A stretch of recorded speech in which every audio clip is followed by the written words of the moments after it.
بسم اللہ الرحمن الرحیم۔ السلام علیکم۔ میری شادی ایک ایسی لڑکی سے ہوئی تھی جو پیدائشی طور پر گونگی اور بہری تھی، مگر کچھ ہی دنوں بعد میری زندگی میں ایک عجیب کھیل شروع ہو گیا۔ ایک انجان نمبر سے بار بار کال آتی اور ایک لڑکی دعویٰ کرتی کہ میری غیر موجودگی میں میری ہی بیوی مسجد کے لاؤڈ اسپیکر پر پورے محلے کو صرف مردوں کو لنگر کی دعوت دے رہی ہے اور عورتوں کو آنے سے منع کر رہی ہے۔ تو میں تڑپ کر جب بھی گھر جاتا تو میری بیوی مجھے گھر کے اندر ہی ملتی، خاموش اور معصوم، جس سے میرا شک اور الجھن اور بھی بڑھ جاتی۔ حقیقت اور وہم کے اس کھیل میں میں پاگل سا ہو چکا تھا، کسی پر یقین کرنا ممکن ہی نہیں رہا تھا۔ اور پھر ایک دن جب میں سچ جاننے کے لیے خود لنگر کی لائن میں کھڑا ہوا تو سامنے لنگر بانٹنے والے کو دیکھ کر میرے ہوش اڑ گئے۔ اس دور حاضر کی نفسا نفسی میں ایک غریب انسان کی زندگی دکان کے چکروں، دہاڑی کی فکر اور پیٹ کی آگ بجھانے کے سوا کچھ بھی نہیں، اور میری کہانی بھی کچھ ایسی ہی تلخ تھی۔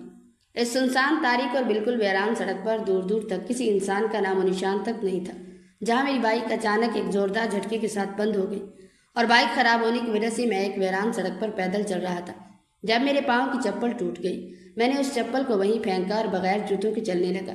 ابھی تھوڑی ہی دور گیا تھا جب میرا موبائل زور زور سے بجنے لگا۔ میں نے کال اٹھا کر دیکھا تو کوئی ان نون نمبر تھا۔ میں نے پہلے تو نظر انداز کر دیا کیونکہ میں شدید غصے میں تھا۔ سارا وقت کام میں گزر گیا، 2 پل بھی سکون کے میسر نہیں آئے تھے۔ رات کے 4 بجے سڑک پر بائک گھسیٹتے ہوئے خود کو صلواتوں سے نواز رہا تھا، کیونکہ غلطی میری تھی، مگر اس وقت دوست نے بائک مانگ لی اور میں دکان پر بیٹھا اس کے آنے کا انتظار کرتا رہا، اور جب وہ گھنٹوں بعد واپس آیا تو بائک کا انجن سیز کر چکا تھا۔ وہ بائک میرے حوالے کر کے خود کھسک گیا، اور اب اس ویرانے میں یہ خراب بائک گھسیٹنے کی مصیبت میرے گلے پڑ گئی۔ مسلسل اسی نمبر سے کال آ رہی تھی۔ جھنجھلا کر جب میں نے کال اٹھائی تو آگے کوئی عورت تھی، کہنے لگی تمہاری ماں کی طبیعت بہت خراب ہے، جلدی سے گھر پہنچو۔ میں ہڑبڑا گیا اور پریشان ہو کر اس لڑکی سے سوال پوچھنے لگا، مگر وہ کال کاٹ گئی۔ سڑک کے سیاہ سناٹے اور ہو کے عالم میں میرا دل اتنی زور سے دھڑکا کہ مجھے اپنی دھڑکنیں خود سنائی دینے لگی۔ دماغ سن ہو گیا اور آنکھوں کے سامنے اندھیرا چھا گیا۔ ایک طرف سڑک کے نوکیلے پتھر میرے ننگے پیروں کو زخمی کر رہے تھے۔ غربت کا یہ عالم تھا کہ نئی چپل لینے کی گنجائش بھی نہیں تھی، اور اب اس ویرانے میں ننگے پاؤں چلتے چلتے چھالوں سے خون رسنے لگا تھا، تو دوسری طرف ممتا کی تڑپ نے مجھے پاگل کر دیا تھا۔ پاؤں کے زخموں کی تکلیف اور ماں کے چھن جانے کا خوف سے میرے پورے وجود پر ٹھنڈے پسینے چھوٹ رہے تھے۔ پریشانی میں جلدی جلدی قدم اٹھاتے ہوئے گھر پہنچنا چاہتا تھا، مگر تھکان اور پاؤں کے شدید درد کی وجہ سے مجھ سے چلا بھی نہیں جا رہا تھا۔ بائک کا بوجھ الگ تھا، پاؤں جیسے زمین نے جکڑ لی ہوں، اور ہر سینکڑ صدیوں جیسا بھاری لگ رہا تھا۔ تبھی اسی نمبر سے دوبارہ کال آنے لگی۔ اس بار اسکرین پر چمکتے انجان نمبر کو دیکھ کر میری روح کانپ اٹھی۔ کانپتے ہاتھوں سے میں نے فون کان سے لگایا۔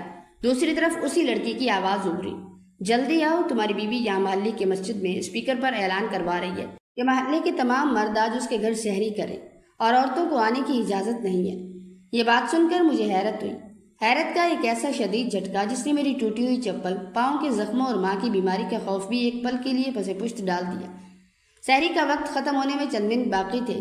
ہم جیسے غریبوں کے گھر میں تو 2 وقت کا راشن بمشکل پورا ہوتا تھا، پھر میری بیوی کے پاس پورے محلے کے مردوں کے لیے سحری کا انتظام کرنے کے پیسے کہاں سے آئے؟ اس نے مسجد کا لاؤڈ اسپیکر کیوں چنا؟ اور یہ عجیب و غریب شرط کہ صرف مرد آئیں، عورتیں نہیں، اس کا کیا مطلب تھا؟ میری پریشانی اب حد سے زیادہ بڑھ چکی تھی، اور میں جلدی جلدی گھر پہنچنا چاہتا تھا کیونکہ سحری کا وقت بھی ہوا جا رہا تھا۔ اب روزہ بند ہونے میں بس کچھ ہی منٹ باقی رہ گئے تھے۔ اس سے پہلے کہ میں تسلی کے لیے خود اپنے گھر فون کرتا اور اپنی چھوٹی بہن سے والدہ کی خیریت دریافت کرتا، اچانک میرے موبائل کی اسکرین پر چچا کرم دین کا نام چمکنے لگا۔ وہ ہمارے پڑوسی تھے اور میرے والد کے بہترین دوست بھی تھے، اس لیے ان کی کال دیکھ کر میرے دل کو ایک بار پھر زور کا جھٹکا لگا۔ میں نے کانپتے ہاتھوں سے فون اٹھایا تو دوسری طرف سے ان کی ہانپتی ہوئی آواز آئی۔ وہ کہنے لگے کہ تمہاری والدہ کی طبیعت اچانک بہت زیادہ خراب ہو گئی ہے، ہم سب محلے والے مل کر انہیں اسپتال لے کر جا رہے ہیں، تم جہاں کہیں بھی ہو خدا کے لیے جلدی سے گھر پہنچو۔ چچا کرم دین کی یہ بات سن کر میرے پاؤں تلے سے زمین نکل گئی اور میرے پیروں کے لہولہان چھالوں کا درد جیسے غائب ہو گیا۔ تبھی مجھے وہ انجان لڑکی بالکل سچی لگنے لگی۔ کیا پتہ وہ واقعی میرے محلے میں رہنے والی ہی کوئی لڑکی ہو جو ہمارے گھر کے حالات کو اچھے سے جانتی ہو اور مجھے خبردار کر رہی ہو۔ میرے دماغ میں سوالوں کا ایک طوفان تھا۔ اگر ماں اسپتال جا رہی ہے تو بیوی مسجد میں مردوں کو سحری کی دعوت کیوں دے رہی ہے؟ میں نے سوچا کہ ان سب باتوں کا پتہ تو بعد میں کروں گا، پہلے میں جلدی سے گھر پہنچنا چاہتا ہوں۔ میں نے اپنی ٹوٹی ہوئی بائک کو وہیں سڑک کنارے ایک درخت کے ساتھ لاک کیا اور ننگے پاؤں اندھا دھند گھر کی طرف بھاگا۔ تقریباً 10 منٹ کا وہ پاؤں توڑ دینے والا پیدل سفر طے کرنے کے بعد جب میں ہانپتا ہوا اپنے محلے میں پہنچا تو وہاں کا منظر دیکھ کر میرے ہوش اڑ گئے۔ وہاں تو ایسا کچھ بھی نہیں تھا جیسا اس لڑکی نے فون پر بتایا تھا۔ پورے محلے پر سحری کے وقت کا روایتی سکون طاری تھا۔ نہ ہی ہمارے گھر کے باہر کوئی مرد جمع تھے اور نہ ہی وہ لڑکی کہیں دکھائی دے رہی تھی جس نے کہا تھا کہ وہ مجھے گھر کے باہر ملے گی۔ میں شدید پریشانی اور پاگل پن کی حالت میں دوڑتا ہوا گھر کے اندر گیا۔ صحن کا دروازہ کھول کر جیسے ہی داخل ہوا تو دیکھا وہاں میری چھوٹی بہن کونے میں بیٹھی بری طرح رو رہی تھی۔ میری بیوی میری بہن کے ساتھ بیٹھی اسے اشاروں میں تسلیاں دے رہی تھی کیونکہ وہ پیدائشی طور پر گونگی تھی اور بول نہ سکتی تھی۔ میں نے جلدی سے اپنی بہن سے پوچھا کہ اماں کی طبیعت کیسی ہے۔ وہ کہنے لگی کہ چچا کرمدیر اور ان کے بیٹی انہیں اسپتال لے گئے، آپ بھی وہیں چلے جاؤ۔ میں کہنے لگا میرا تو موٹر سائیکل خراب ہو چکا ہے، میں کیسے جاؤں؟ اچھا میں ایسا کرتا ہوں، ساجد سے موٹر سائیکل لے آتا ہوں، تم لوگ کنڈی اندر سے لگا لو۔ یہ کہہ کر میں ساجد کے پاس آیا اور ہم لوگ ہسپتال پہنچ گئے۔ سارا دن ہسپتال کی بدبودار گلیاں اور وارڈ کے باہر کبھی مہنگی ادویات کے بل بھرنے تو کبھی بے رحم ڈاکٹروں کے پیچھے منت ترلے کرنے میں گزر گیا۔ میرا دل بار بار اپنے گھر کے اس پرانے مسلح کو یاد کر کے خون کے آنسو رو رہا تھا جہاں بیٹھ کر میری بوڑھی ماں ہر پل میرے لیے دعائیں مانگا کرتی تھی اور جن کی بدولت میری یہ غریبانہ زندگی چل رہی تھی۔ اب وہی کائنات خود زندگی اور موت کی آخری جنگ لڑ رہی تھی۔ پورا دن اسی شدید گھبراہٹ اور پریشانی اور دل کو چیر دینے والی بے چینی میں سیکنڈ سیکنڈ گن کر گزرا۔ پھر سحر کے بعد جب شام ڈھلنے لگی تو اللہ پاک کا لاکھ لاکھ شکر ہوا کہ ڈاکٹروں نے تفصیلی معائنہ کرنے کے بعد ہمیں تسلی دی کہ اب طبیعت سنبھل گئی ہے اور خطرے کی کوئی بات نہیں۔ انہوں نے دعاؤں کی ایک لمبی چوڑی پرچی میرے کانپتے ہاتھ میں تھماتے ہوئے اماں کو اسپتال سے ڈسچارج کر دیا۔ سارا دن اسپتال گزارنے کے بعد جب امی کو چھٹی ملی تو ہم لوگ تھکے ہارے قدموں کے ساتھ دوبارہ اپنے گھر آئے۔ گھر پہنچ کر سب سے پہلے اماں کو ان کے پرانے کمرے میں آرام دہ بستر پر لیٹایا، بازار سے لائی ہوئی کڑوی دوائیں اپنے ہاتھ سے کھلائیں اور جب وہ دوا کے اثر سے پرسکون ہو کر گہری نیند سو گئی تو میرے دل پر رکھا ہوا بھاری بوجھ تھوڑا ہلکا ہوا۔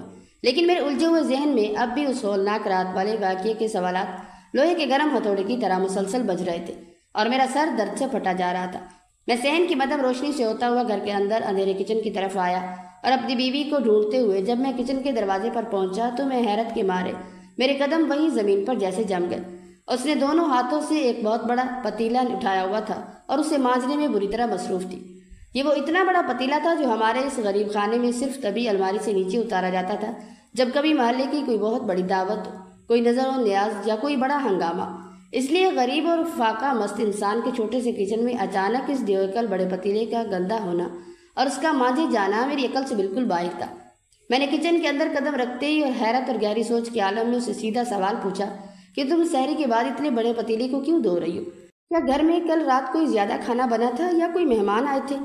میرے اس اچانک سیدھے اور تیکھے سوال کو سنتے ہی وہ برتن دھوتی ہوئی بری طرح ہڑبڑا گئی اور اس کے ہاتھ سے برتن مانجنے والا چونا جھوٹ کر نیچے گرا جس کے پورے ہاتھ بری طرح کپکپانے لگے اور چہرے کی رنگت خوف کے مارے بالکل پیلی پڑ چکی تھی، جیسے اس کا کوئی بہت بڑا بھیانک اور خونی راز اچانک میرے سامنے فاش ہو گیا۔ اس نے انتہائی سراسیمگی اور گھبراہٹ کے عالم میں جلدی سے کچن کے طاقچے پر رکھا ہوا پرانا کاغذ اور پینسل اٹھایا کیونکہ وہ زبان سے بولنے کی طاقت نہیں رکھتی تھی، اس لیے اپنی بات دوسروں کو سمجھانے کے لیے اکثر اسی کاغذ کا سہارا لیا کرتی تھی۔ اس نے کانپتی ہوئی انگلیوں سے اس کاغذ پر لرزتے ہوئے الفاظ میں لکھا کہ میں تو رات کو گھر پر سرے سے ہی موجود نہیں تھی۔ جب اچانک ماں کی طبیعت زیادہ خراب ہوئی تو میں بدحواسی میں چچا کرمدین کے گھر مدد اور گاڑی کا پوچھنے گئی تھی۔ میرے جانے کے بعد پیچھے سے چھوٹی بہن نے اپنے لیے کھانا بنایا تھا اور کچن میں سے چھوٹے برتن ملے نہیں تو اس نے نادانی میں اس بڑے پتیلے میں ہی اپنے لیے تھوڑا سا کھانا بنا لیا۔ میں نے جب کچن کے دوسرے اندھیرے کونے میں نگاہ دوڑائی تو وہاں صرف وہ اکیلا پتیلا ہی نہیں تھا بلکہ اس کے نیچے درجنوں گندے شیشے کے گلاس، اسٹیل کے چمچے اور بہت ساری چھوٹی بڑی پلیٹیں کچرے کی طرح بکھری پڑی تھی جن کی یہ گندی حالت صاف صاف الفاظ میں گواہی دے رہی تھی کہ یہ کسی ایک یا دو بندوں کا سادہ کھانا بالکل نہیں تھا بلکہ یہاں رات کے اندھیرے میں کم از کم 40-50 لوگوں کا بھاری کھانا بنایا گیا تھا اور انہیں باقاعدہ پیٹ بھر کر کھلایا گیا تھا۔ بیوی کے اس واضح اور اتنے بڑے جھوٹ بولنے پر میں اندر سے بالکل سن ہو کر رہ گیا اور خوف کے مارے میرے پورے وجود کے رونگٹے کھڑے ہو گئے کیونکہ ہم جیسے غریبوں کی اتنی مالی اوقات اور گنجائش ہی نہیں تھی کہ ہم ایک ہی رات میں اتنے سارے لوگوں کے شاہی کھانے اور سحری کا بندوبست کر سکتے، اور وہ بھی ایک ایسے قیامت خیز وقت پر جب میری اپنی سگی ماں اسپتال کے بستر پر زندگی اور موت کی آخری سانسیں لے رہی تھی۔ لیکن اس انتہائی نازک اور مشکوک وقت پر میں نے بات کو مزید بڑھانا اور جھگڑا کرنا مناسب نہ سمجھا اور اس کے اس سفید جھوٹ کو دل پر پتھر رکھ کر نظر انداز کر دیا۔ مبادہ یہ نہ ہو کہ وہ یہ سمجھے کہ میں اس کے کردار پر شک کر رہا ہوں یا اس سے گھر کا پرسکون ماحول مزید خراب ہو جائے، اس لیے میں گہرا سانس لے کر بالکل خاموش رہا۔ میرا دل اور میرا ضمیر بار بار مجھ سے ایک ہی ہلا دینے والا سوال پوچھ رہا تھا کہ جب میری اپنی بیوی زبان سے ایک لفظ بول نہیں سکتی تو وہ پیدائشی طور پر گونگی اور بہری تھی، تو پھر آخر وہ کون سا انسان تھا جو رات کے گھنے اندھیرے میں محلے کی مسجد کے لاؤڈ اسپیکر پر سحری کے لیے اتنا عجیب اعلان کروا رہا تھا اور اس اسپیکر پر بار بار میری اس گنگی بیوی کا نام لے رہا تھا۔ مجھے یوں کچن کے بیچوں بیچ گہری اور ہولناک سوچوں میں گم دیکھ کر میری بیوی نے ڈرتے ڈرتے اشارہ کرتے ہوئے مجھ سے پوچھا کہ میں اتنی دیر سے کیا سوچ رہا ہوں۔ میں نے زبردستی اپنے چہرے پر ایک جھوٹی مسکراہٹ سجائی، نفی میں سر ہلایا اور پھر بھاری قدموں سے چلتا ہوا وہاں سے اپنے کمرے میں چلا آیا۔ سگنل نہیں آ رہے تھے تو مجبوراً میں موبائل ہاتھ میں پکڑے سگنل ڈھونڈتے ڈھونڈتے چھت پر چلا آیا۔ چھت پر بنے ہوئے ہمارے اس پرانے اور جلے کٹے کمرے کا لکڑی کا دروازہ آدھا کھلا ہوا تھا۔ میں یہ دیکھ کر سخت حیران رہ گیا کیونکہ اس اندھیرے کمرے میں تو عام طور پر کوئی بھی جاتا نہیں تھا اور وہاں ہمیشہ تالا لٹکا رہتا تھا۔ پھر آج اس کا کواڑ کا دروازہ کس نے اور کیسے کھولا؟ کہیں گھر میں چور تو نہیں گھس آئے؟ اسی ڈر سے میں جیسے ہی بالکل دبے پاؤں آہستہ آہستہ اس دروازے کے قریب گیا تو اندر کا عجیب و غریب منظر دیکھ کر میری آنکھیں کھلی کی کھلی رہ گئی، کیونکہ وہاں تو فرش پر بہت زیادہ راشن بکھرا پڑا تھا۔ اچھے خاصے کھاتے پیتے گھر کا مہینے 2 مہینے کا پورا سامان بوریاں بھر بھر کر وہاں چھپا کر رکھا گیا تھا، جس میں گھی کے ڈبے، آٹے کے تھیلے اور چینی کی بوریاں شامل تھیں۔ ابھی میں اس دروازے کی دہلیز کے پاس ہی کھڑا سوچ رہا تھا اور اتنا زیادہ راشن اچانک اپنے گھر کی چھت پر دیکھ کر حیرت کے مارے وہیں کا وہیں رک گیا۔ اس سے پہلے کہ میں اس اندھیرے کمرے کے اندر قدم رکھتا اور جا کر اس سامان کو ہاتھ لگاتا یا گنتی کرتا، اچانک پیچھے سے کسی نے بالکل خاموشی سے میرے دائیں کندھے پر ہاتھ رکھا۔ میں خوف، گھبراہٹ اور حیرت کے مارے فوراً پیچھے مڑا، دیکھا تو میری گنگی بیوی سامنے کھڑی تھی۔ اس کا چہرہ بالکل سپاٹ تھا۔ وہ ہمیشہ کی طرح اپنے ہاتھوں کی انگلیوں سے اشارہ کرتے ہوئے مجھ سے پوچھنے لگی کہ میں اس چلچلاتی دھوپ اور گرمی میں یہاں چھت پر اکیلا کیا کر رہا ہوں۔ میں نے اس کی گھبرائی ہوئی آنکھوں میں بالکل سیدھا دیکھتے ہوئے بغیر کسی جھجک کے سوال کیا کہ اس کمرے میں اتنا سارا راشن تم کیوں لائی ہو اور اسے نیچے کچن میں رکھنے کی بجائے یہاں اوپر چھت پر کیوں چھپا کر رکھا؟ میرے اس سوال پر وہ تھوڑی سی جھپٹی اور پھر اپنے ہاتھوں کو ہلا ہلا کر اشاروں میں مجھے بتانے لگی کہ رمضان بازار میں غریبوں کے لیے سب سامان بہت سستے سے مل رہا تھا، اس لیے میں نے سوچا کہ بار بار جانے کی زحمت نہ ہو اور اگلے مہینے کا پورا راشن آدھی قیمت پر لے کر رکھ لیا۔ اتنی لمبی بات اشاروں میں بتاتے ہوئے وہ مسلسل اپنی نظریں مجھ سے چرا رہی تھی، کبھی زمین کو دیکھتی تھی، کبھی دیواروں کو تکنے لگتی اور میری آنکھوں میں جھانکنے کی اس کی ہمت بالکل نہیں ہو رہی تھی۔ اس کی اس جھوٹی بات نے اور نظریں چرانے کے اس عجیب انداز نے مجھے گہرے شک اور ایک نئی مصیبت میں ڈال دیا، کیونکہ رمضان بازار میں بھی کوئی راشن اتنا غریب کو سستے میں نہیں دیتا۔ میں نے اپنے دل میں اٹھنے والے طوفان کو دبایا اور زبردستی ایک بالکل جھوٹی اور پھیکی مسکراہٹ اپنے چہرے پہ سجاتے ہوئے اسے دیکھا تاکہ اسے لگے کہ میں اس کی بات مان گیا ہوں۔ بستر پر اکیلا لیٹ کر میں گہری سوچوں کے سمندر میں ڈوب گیا کہ آخر مجھ سے اتنا بڑا جھوٹ کون بول رہا ہے؟ وہ انجان لڑکی جو فون پر رو رو کر اپنی بات کہہ کر غائب ہو جاتی ہے اور جس کا کوئی نام و نشان نہیں ملتا۔ دن بدن میرے اندر تجسس اور شک انگڑائی لے کر بیدار ہو رہے تھے اور مجھے کچھ سمجھ نہیں آ رہا تھا کہ اب اپنی بیوی سے اس بارے میں کیسے پوچھوں، کیونکہ جب بھی میں اس کے بھولے چہرے کو دیکھتا تو میرا دل پگھل جاتا، لیکن چھت پر چھپایا ہوا راشن اور کچن کے وہ گندے برتن بار بار میری عقل پر پردہ ڈال دیتے۔ تبھی میں نے دل میں پکا فیصلہ کر لیا کہ جو بھی کرنا ہے چھپ کر کرنا ہے اور اپنی بیوی کو رنگے ہاتھوں پکڑنا ہے تاکہ وہ اپنی صفائی میں کچھ لکھ بھی نہ سکے اور ساری حقیقت بھی میرے سامنے بغیر کسی جھوٹ کے بالکل واضح ہو جائے۔ ابھی میں انہی سوچوں میں تڑپ رہا تھا کہ میری بیوی چہرے پر ایک پیاری سی مسکراہٹ سجائے ہوئے کمرے میں داخل ہوئی، تو بدلے میں نے بھی اپنے دل کے شبہات اور خوف کو چھپاتے ہوئے اسے مسکرا کر دیکھا تاکہ اسے مجھ پر کوئی شک نہ ہو۔ اب اماں جان بھی اسپتال سے گھر واپس آ چکی تھی اور ان کی طبیعت پہلے سے کافی بہتر تھی۔ میری بیوی دن رات سگی بیٹی کی طرح ان کی خدمت میں لگی رہتی، ان کو وقت پر دوا دینا، ان کے پاؤں دبانا اور ان کے کھانے پینے کا خیال رکھنا وہ سب بڑے سلیقے سے کر رہی تھی۔ میں تو اپنی نوکری کی وجہ سے سارا دن گھر پر موجود نہیں ہوتا تھا، صبح سویرے نکلتا اور دیر سے واپس آتا، اس لیے سچی بات ہے میں یہ نہیں جانتا تھا کہ میرے پیچھے ان دونوں ساس بہو کے درمیان بند کمرے میں تعلق کیسا ہے اور وہ اشاروں میں ایک دوسرے سے کیا باتیں کرتی ہیں یا کیا چھپاتی ہیں۔ اگلے کچھ روز تک میں یہ ساری پرانی باتیں اور فون کالز بالکل بھول گیا، کیونکہ ان دنوں مجھے اپنی بیوی کے کاموں اور روزمرہ کی روٹین میں کوئی بھی ایسی مشکوک بات نظر نہ آئی کہ میں اس پر دوبارہ شک کرتا۔ وہ تو پہلے کی طرح سیدھی سادھی لگ رہی تھی، اس لیے میں نے اپنے وہمی دل کو تسلی دی اور اس لڑکی کا نمبر ہی اپنے موبائل سے ہمیشہ کے لیے بلاک کر دیا تاکہ نہ رہے بانس اور نہ بجے بانسری اور میں سکون سے اپنی زندگی گزار سکوں۔ اگلے کچھ دن میری زندگی میں اور کام کاج میں اتنی زیادہ مصروفیت میں گزرے کہ مجھے بالکل بھی وقت نہ ملا کہ اکیلے بیٹھ کر کچھ الٹا سیدھا سوچ سکوں یا پرانی باتوں کو یاد کروں۔ سچی بات تو یہ ہے کہ ان دنوں رمضان کی وجہ سے دکان پر اتنا رش تھا کہ مجھے سر کھجانے کی فرصت بھی نہیں تھی، بس صبح سے شام تک کام ہی کام تھا۔ یہ رمضان المبارک کا 7واں روزہ تھا جب ایک بار پھر رات کے آخری پہر جب ہر طرف گھنا اندھیرا اور لوگ سحری کی تیاری میں تھے، میرے موبائل پر کسی نامعلوم نمبر سے اچانک گھنٹی بجی۔ میں نے جیسے ہی فون اٹھایا تو دوسری طرف سے اسی لڑکی کی روتی ہوئی آواز آئی۔ اس نے ایک بار پھر ہانکتے ہوئے مجھے اطلاع دی کہ تمہاری بیوی اس وقت محلے کی مسجد کے لاؤڈ اسپیکر پر سحری کے لیے اعلان کر رہی ہے کہ محلے کے تمام مرد آج سحری اس کے گھر پر کریں اور محلے کی کسی بھی عورت کو وہاں آنے کی بالکل اجازت نہیں۔ تم جلدی سے جا کر دیکھو۔ اس بار اس عورت کی بات پوری سنے بغیر ہی میرا غصہ 7ویں آسمان پر پہنچ گیا، کیونکہ میں اب اس روز روز کے ڈرامے سے تنگ آ چکا تھا۔ میرا دماغ گھوم گیا اور میں نے آپے سے باہر ہو کر فون پر اسے گندی گالیاں دینا شروع کر دی کہ تم کون ہو جو میرے ہنستے کھیلتے گھر میں آگ لگانا چاہتی ہو اور میری گونگی بیوی کے پیچھے پڑی ہو۔ میری یہ سخت گالیاں سن کر وہ لڑکی بری طرح ڈر گئی اور فوراً اس سے پہلے اس نے فون کاٹ دیا، جس کے بعد اس کا نمبر بند ہو گیا۔ جب میں صبح تھکا ہارا اپنی نوکری سے گھر واپس آیا تو اس عورت کی کہی ہوئی عجیب و غریب باتیں میرے کانوں میں ہتھوڑے کی طرح گونج رہی تھی، اور میرا دل اندر سے کسی بڑے طوفان کے خوف سے گھبرانے لگا کہ آخر کوئی اتنے وثوق سے بار بار یہ جھوٹ کیوں بولے گا۔ میں نے اس ٹینشن اور دماغی کفت سے بچنے کے لیے بستر پر لیٹ کر سونے کی بہت کوشش کی، بار بار آنکھیں بند کی، کروٹیں بدلی، مگر سچی بات تو یہ ہے کہ اس دن نیند میری آنکھوں سے کوسوں دور جا چکی تھی۔ میرا سکون تباہ ہو چکا تھا اور بس اکیلا بیٹھا ہوا کمرے کی چھت کو گھورے جا رہا تھا۔ اس پوری کہانی کا سچ کیا ہے اور کون میرے ساتھ یہ گندے کھیل کھیل رہا ہے؟ یہ رمضان المبارک کے 11ویں روزے کی بات تھی، جب رات کے آخری پہر اچانک میری آنکھ کھل گئی۔ میں نے ساتھ ہی دیکھا تو میری بیوی بستر پر موجود نہیں تھی۔ وہ روزانہ رات کو سونے سے پہلے مجھے دودھ کا گلاس دیا کرتی تھی، اور وہ دودھ پیتے ہی مجھے اتنی گہری نیند آنے لگتی کہ پھر مجھے ارد گرد کا کوئی ہوش نہ رہتا تھا۔ ابھی بھی نہ جانے کیسے اس کا نشہ ٹوٹ گیا اور میں اٹھ بیٹھا، کیونکہ پچھلے کچھ دنوں سے کام کی تھکاوٹ کی وجہ سے مجھے نیند نہیں آتی تھی، تو میں نیند کی گولی بھی لے لیا کرتا تھا۔ مگر آج ایک بہت بڑا اور ڈراؤنا خواب دیکھتے ہوئے اچانک میری آنکھ کھلی تو میں ہڑبڑا کر اٹھ بیٹھا۔ میں نے سامنے دیوار پر ٹائم دیکھا تو رات کے 3 بج رہے تھے۔ میں نے سوچا کہ شاید میری بیوی سحری کے لیے تیاری کرنے کے لیے کچن میں گئی ہوئی ہے۔